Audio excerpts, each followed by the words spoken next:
Chapter 4, Loneliness. The next day was rainy and dark. Rain fell on the roof of the barn and dripped steadily from the eaves. Rain fell in the barnyard and ran in crooked courses down into the lane where thistles and pigweed grew. Rain spattered against Mrs. Zuckerman's kitchen windows and came gushing out of the downspouts. Rain fell on the backs of the sheep as they grazed in the meadow. When the sheep tired of standing in the rain, they walked slowly up the lane and into the fold. Rain upset Wilbur's plans. Wilbur had planned to go out this day and dig a new hole in his yard. He had other plans too. His plans for the day went something like this. Breakfast at 6:30. Skim milk, crusts, middlings, bits of donuts, wheat cakes with drops of maple syrup sticking to them, potato skins, leftover custard pudding with raisins, and bits of shredded wheat. Breakfast would be finished at 7. From 7 to 8, Wilbur planned to have a talk with Templeton, the rat that lived under his trough. Talking with Templeton was not the most interesting occupation in the world, but it was better than nothing. From 8 to 9, Wilbur planned to take a nap outdoors in the sun. From 9 to 11, he planned to dig a hole or trench and possibly find something good to eat buried in the dirt. From 11 to 12, he planned to stand still and watch flies on the boards, watch bees in the clover, and watch swallows in the air. 12 o'clock, lunchtime. Middlings, warm water, apple parings, meat gravy, carrot scrapings, meat scraps, stale hominy, and the wrapper off a package of cheese. Lunch would be over at 1. From 1 to 2, Wilbur planned to sleep. From 2 to 3, he planned to scratch itchy places by rubbing against the fence.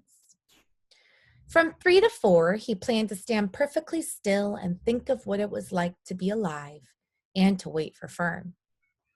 At 4 would come supper, skim milk, provender, leftover sandwich from Lurvy's lunchbox, prune skins, a morsel of this, a bit of that, fried potatoes, marmalade drippings, a little more of this, a little more of that, a piece of baked apple, a scrap of upside-down cake.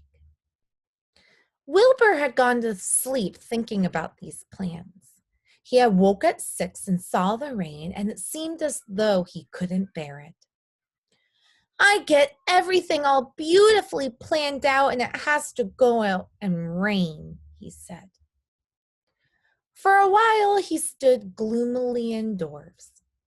Then he walked to the door and looked out. Drops of rain struck his face. His yard was cold and wet. His trough had an inch of rainwater in it. Templeton was nowhere to be seen.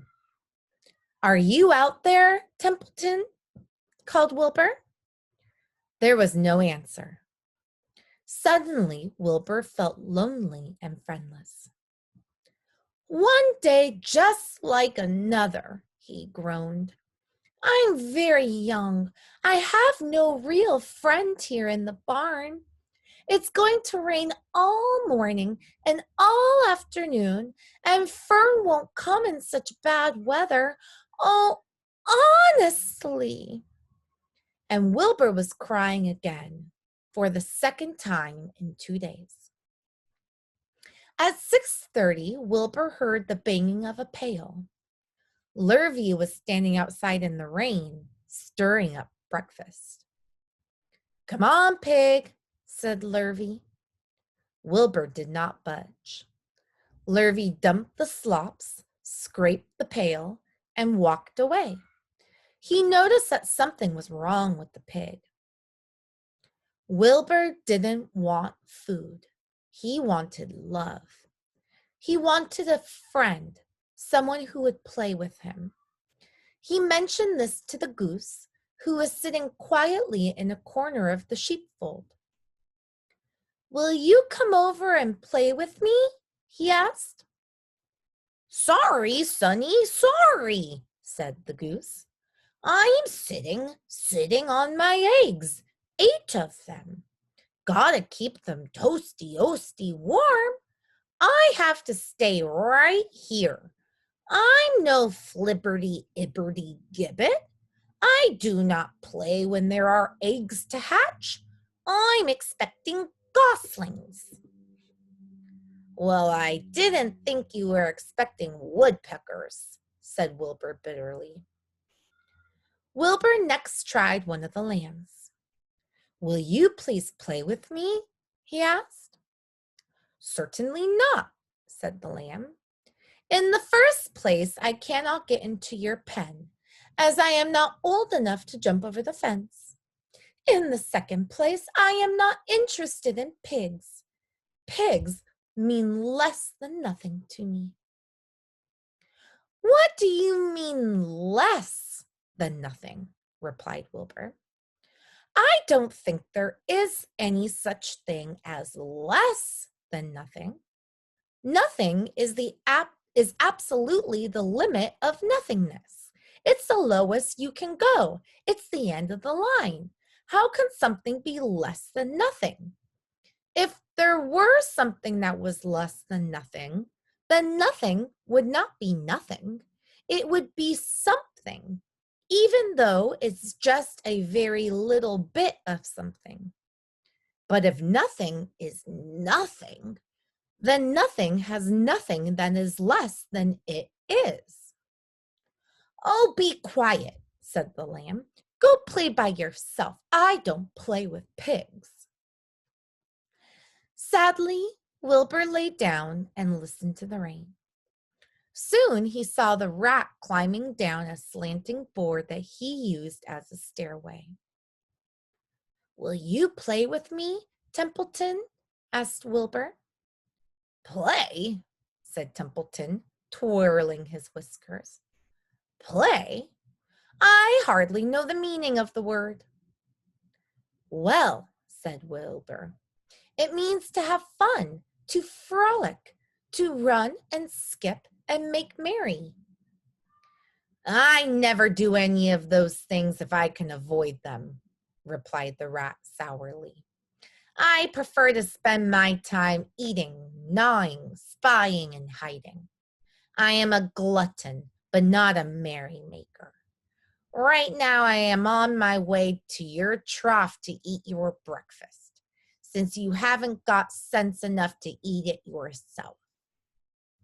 And Templeton, the rat, crept stealthily along the wall and disappeared into a private tunnel that he had dug between the door and the trough in Wilbur's yard.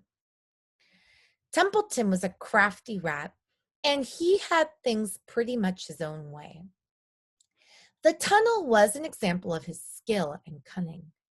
The tunnel enabled him to get from the barn to his hiding place under the pig trough without coming out into the open.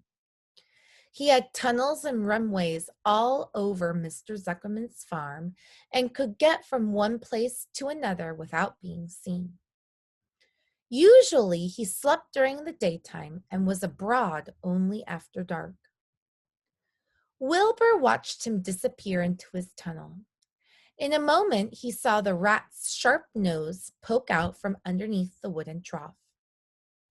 Cautiously, Templeton pulled himself up over the edge of the trough.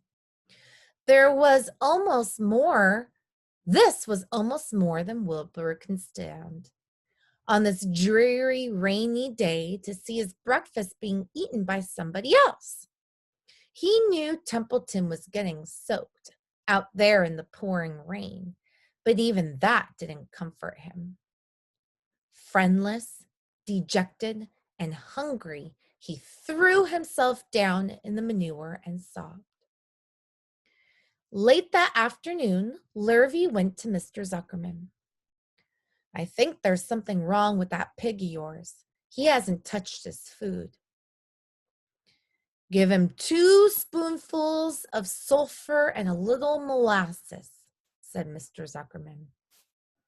Wilbur couldn't believe what was happening to him when Lurvy caught him and forced the medicine down his throat. This was certainly the worst day of his life. He didn't know whether he could endure the awful loneliness anymore. Darkness settled over everything. Soon there were only shadows and the noises of the sheep chewing their cuds, and occasionally the rattle of a cow chain up overhead.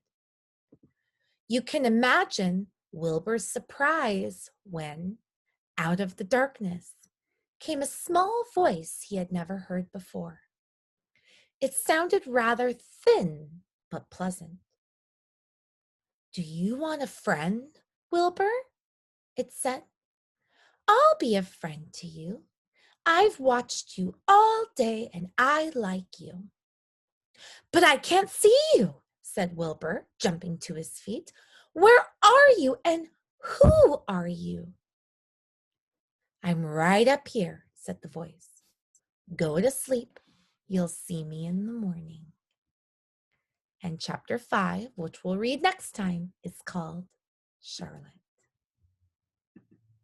Adios for now, second grade.